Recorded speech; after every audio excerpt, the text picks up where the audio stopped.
Within 30 days ko nang gumagamit ng herbal. Maliit lang na sugat yun eh, sa ilalim dito sa kalagitnaan ng pako.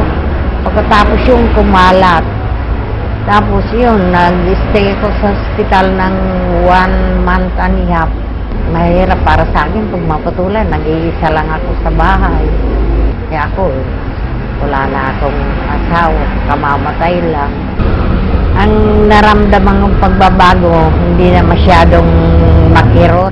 Gumanggaan din ng pakiramdam ng katawan ko. Kasi noon, pag minsan bumigat ang pako, halos hindi ako makalakad eh.